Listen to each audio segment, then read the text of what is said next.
ये कहानी है एक राजकुमार की, जिसको कई सारी बुरी आदतें पकड़ लेती हैं। ये बात जब राजा को पता चलती है तो राजा बहुत दुखी होते हैं और वो सोचते कैसे भी इस प्रॉब्लम को सॉल्व किया जाए। वो बहुत कोशिश करते हैं लेकिन राजकुमार की ये आदतें छूटती नहीं है। तो लेकिन वो ठान लेते हैं कि मुझे कैसे भी अपने इस बेटे की ये बुरी आदतें छोड़नी है। तो वो एक संत के पास जाते हैं, संत से अपनी प्रॉब्लम शेयर करते हैं। तो संत कहते हैं ठीक है, आप अगले दिन अपने राजकुमार को लेते आइएगा। जब राजकुमार आते हैं तो संत से कहते हैं कि मुझे क्यों बुलाया यहाँ और क्या काम है, बड़े अहंकार से। तो संत कहते हैं कि मैं आपके लिए परेशानियां बना रहा हूँ और आपको उस परेशानी को सॉल्व करना है। तो बोले कैसे परेशानी? तो उन्होंने एक रास्ता दिखाया जो पत्थरों से भरा हुआ था, पूरा का पूरा पत्थरों से भरा हुआ था, उसको पार करना था। और उन्होंने बोला कि ये आपको पार करना है आपके शाही जूते पहनकर। तो बोले ठीक है, इसमें कौन सी बड़ी बात है। तो वो चल दिए और कैसे भी लड़खड़ा कर धीरे धीरे उसको पार कर लिए कुछ ही देर में। जब पार किए तो संत उनके पास गए और बोले कि राजकुमार आप थोड़ा विश्राम करिए, आराम करिए। तो वो आराम करते हैं। कुछ देर बाद फिर संत आते हैं और कहते हैं कि राजकुमार अब मैं चाहता हूँ कि आप फूलों के सड़क पर चलें। तो बोलते हैं ठीक है, बहुत अच्छी बात है। तो वो जब जाने लगते हैं तो क्या होता है, वो लड़खड़ाने लगते हैं, जिसको देख के पूरी जनता और राजा बहुत आश्चर्य होते हैं कि कैसे वो कैसे लड़खड़ा रहे हैं, और वो भी शाही जूते पहनकर। कुछ समय बाद तो लड़खड़ाते वो गिर जाते हैं और उनके पाँव से खून बहने लगता है। जब वो जूता निकाल के देखते हैं तो एक छोटा सा कंकड़ उसमें फंसा रहता है, जिसके कारण उनके पैर में से खून बहता है। संत आते हैं और हंसते हुए कहते हैं कि युवराज, ये मैंने ही आपके जूते में रखा था जब आप विश्राम कर रहे थे, आराम कर रहे थे। मैं आपको इससे जीवन की एक सीख देना चाहता था। तो राजकुमार बड़े क्रोधित होकर बोले, कैसी सीख? मैं समझा नहीं, क्या कहना चाहते हैं आप? तो उन्होंने एक बात कही। ये बात थी कि जिस प्रकार आप अच्छे जूते पहनकर कठिन से कठिन पत्थरों को पार करते हुए निकल गए, पर खराब जूता अर्थात कंकड़ से भरा हुआ जूता पहनकर आप फूलों से भरे हुए रास्ते को भी पार नहीं कर पाए। ठीक उसी प्रकार जब हमारे पास अच्छाइयाँ होती हैं, हमारे पास अच्छी आदतें होती हैं, तो बाहर जितनी भी बुरी आदतें होती हैं, जितनी भी प्रॉब्लम्स होती हैं, उसको हम सॉल्व कर लेते हैं और आगे बढ़ते अपनी लाइफ में। पर जब अपने ही अंदर कमी हो, जिस प्रकार जूते के अंदर कमी थी, अपने ही अंदर कमी हो, तो हम फूलों से भरे हुए रास्ते, मतलब आसान रास्ते को भी पार नहीं कर पाएंगे। ये बात उस राजकुमार को चुभ गई, दिल में बस गया उसके, और उसको फील हुआ, इनर ड्रॉबैक हुआ उसके अंदर कि नहीं, ये संत सही कह रहा है, अब मुझे ये सब बुरी आदतें छोड़नी है। और वो छोड़ देते हैं और आगे जाके बहुत ही प्रसिद्ध राजा बनते हैं। मैं ये स्टोरी आपको इसलिए बता रहा था क्योंकि आज मैं एक टॉपिक स्टार्ट करने वाला हूँ जो आपके लिए बहुत इम्पोर्टेंट है, जैसे मिसयूजेस ऑफ फोन्स।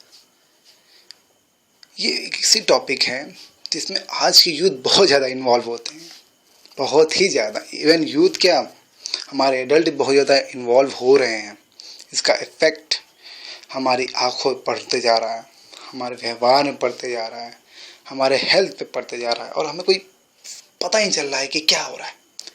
एक टूल, एक इलेक्ट्रॉनिक टूल जिसने हमने खुद बनाया है, आज उस पोजीशन पहुंच चुका है कि वो खुद हमें चलाता है। उसका मन करता है, मैसेज आता है तो वो अब ऑटोमेटिकली हमें बोलता है कि आओ चेक करो, और हम बाध्य होकर चेक करते हैं मैसेज क्या आया। फिर उसके बाद वो हमारा यूज़ करता है 4 से 5 घंटे रेगुलर वे में। एक कॉमन सर्वे के अकॉर्डिंग एक सर्वे हुआ है जिसके अकॉर्डिंग ये कहा गया है कि एक यूथ और एडल्ट जिसके पास फ़ोन है वो एवरेज रूप से एक दिन में 4 घंटे उस फ़ोन को यूज़ करता है, जिसका इफ़ेक्ट उसके हेल्थ पे, उसके आइज़ पे और उसके कई सारी बीमारियां पैदा हो रही हैं। एग्ज़ाम्पल के लिए एक बीमारी है होमोफोनिया नाम की, जो बीमारी आपको ये बताती है कि आप अपने से ही सिक्योर नहीं हो पाते, आप अपने को ही सिक्योर नहीं बना पाते, आप सोशल से कनेक्ट नहीं रह पाते। उसके बाद एक और बीमारी होती है, बहुत डेंजरस बीमारी है। ये बीमारी है जब हम बहुत ज़्यादा इंटरनेट से या फ़ोन से अटैक हो जाते हैं तो हम सोशल लाइफ से डिस्ट्रैक्ट हो जाते हैं। एग्ज़ाम्पल के लिए, यकीन नहीं तो पहले के लोग क्या करते थे, कोई पार्टी ना हुई, कोई सेलिब्रेशन हुआ तो हम घर पे आके शेयर करते थे। आजकल हम लोग उसको वेब भी पोस्ट करते हैं और घर पे शेयर ही नहीं करते। घर पे शेयर भी करते हैं तो बहुत छोटे रूप में शेयर करते हैं और पूरा का पूरा कहानी हम उस व्यक्ति को बताते हैं, उन लोगों को बताते हैं जिनको हमारे रियल लाइफ से कोई मतलब ही नहीं है, एकदम मतलब नहीं है, और हम उन लोगों को अपनी प्रीसियस टाइम शेयर करते हैं, इवन हमारे फैमिली को छोड़कर, जो हमारे लिए बहुत इम्पोर्टेंट है। हम 4 घंटे उन लोगों को देते हैं जिनको हम ठीक से जानते ही नहीं कि वो रियल लाइफ में कैसे हैं और इंटरनेट में कैसे हैं। हम उन लोगों को सपोर्ट करते हैं, उन लोगों के बारे में सोचते रहते हैं, जिससे हमारे अंदर डिस्ट्रैक्शन पैदा होता है। एग्जाम्पल के लिए, ये एक बीमारी है ज़्यादा यूज़ करना, इससे हैंड थंब की प्रॉब्लम होती है। हमारा थंब का जो बोन होता है वो कमज़ोर होता है, आंखें कमज़ोर होती हैं, आंखों में दर्द होने लगता है। और ये पाया गया है, सर्वे हुआ है, उसके अकॉर्डिंग हमारे अंदर ग्लूमिया नाम की कैंसर हो सकती हैं मोबाइल रिडक्शन के कारण, रेडिएशन के कारण। बहुत खतरनाक है इसका यूज़। मैंने कई लोगों को ये समझाया है पर उनको कोई असर ही नहीं पड़ता, क्योंकि वो एडिक्ट हो चुके हैं। और addiction is the worst thing ever in the world. Addiction दुनिया की सबसे बुरी चीज़ है, सबसे बुरी चीज़। मैं नहीं कहता कि शराब सबसे बुरी चीज़ है, मैं नहीं कहता कि सिगरेट बहुत बुरी चीज़ है, लेकिन उसका एडिक्शन ये बताता है कि वो कितनी बुरी चीज़ है। ठीक उसी तरह आज के ज़माने में फ़ोन हो चुका है। एग्ज़ाम्पल के लिए मैं ये बता दूं आपको कि इससे एक अलग ही बीमारी उत्पन्न हुई है जिसका नाम है ADHD। इसका फुल फॉर्म है अटेंशन डिफिसिट हाइपरएक्टिव डिसऑर्डर। इसका मतलब क्या होता है? इसका मतलब ये है कि इसके कारण, फ़ोन ज़्यादा यूज़ करने के कारण और ज़्यादा इन्वॉल्व होने के कारण हम लोगों से अटैक नहीं हो पाते। और हम चाहते हैं, जब हम अट्रैक्ट होते हैं तो हम चाहते हैं कि हम हाईलाइटेड हों। जिस प्रकार फ़ोन में हम चाहते हैं कि हमारे पोस्ट पे मैक्सिमम लाइक हो, हमारे पोस्ट पे मैक्सिमम कमेंट हो, हमें ज़्यादा से ज़्यादा लोग लाइक करें। ठीक उसी तरह जब हम सोशल लाइफ में आते हैं तो हम चाहते थे कि हम हाईलाइटेड हों, हमें लोग देखें, हमें जानें। इवन अब पता है कि आप जानने लायक अभी नहीं हुए, फिर भी हम चाहते हैं कि हमें जाने, क्योंकि ये एडिक्शन आ जाता है हमारे अंदर। जिस प्रकार इंटरनेट में हम अपने आप को शो करते हैं, शो ऑफ करते हैं, ठीक उसी प्रकार हम रियल लाइफ में शो ऑफ करने लगते हैं, जिसका बहुत बुरा इम्पैक्ट पड़ता है, बहुत ही बुरा इम्पैक्ट पड़ता है। और उसके बाद सबसे इम्पोर्टेंट, ये सोशल लाइफ में हमारे बहुत इफ़ेक्ट करता है अगर हम इसका ज़्यादा यूज़ करने लगे तो। इससे एक अलग ही बीमारी उत्पन्न होती है जिसको हम लोग बोलते हैं डिक्रीजेज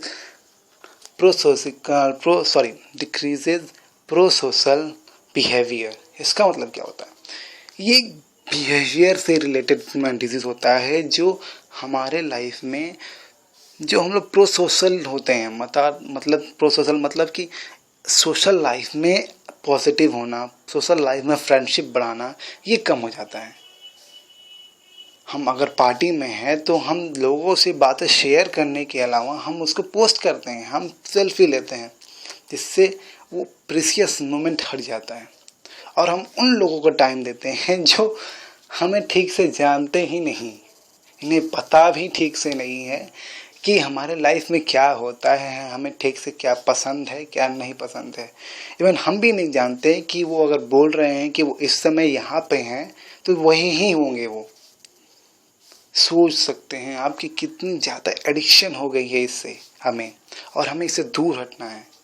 क्योंकि एक सर्वे के अकॉर्डिंग ये बताया गया है कि हमारे यूथ जो पिछले 10 साल में इंटरनेट का यूज़ किए हैं, अगर यही यूज़ अपने स्टडी में करते हैं, अपने फोकस में करते, एक लक्ष्य में करते हैं, तो आगे जाकर उन्हें अच्छी जॉब मिलती। और ये माना जा रहा है कि इसके कारण 20% एम्प्लॉयमेंट घटेंगी इस इंटरनेट के मिसयूज़ के कारण। क्योंकि हम पर डे 4 घंटे वेस्ट करते हैं अपना उस फ़ोन पे। ठीक है, यूज़ करिए, it's good that to be a my friend. अच्छा फ्रेंड बनाना सबको पसंद है, लेकिन ज़्यादा ये कोई बड़ी बात नहीं होती। So I think that you will understand this and be aware about this.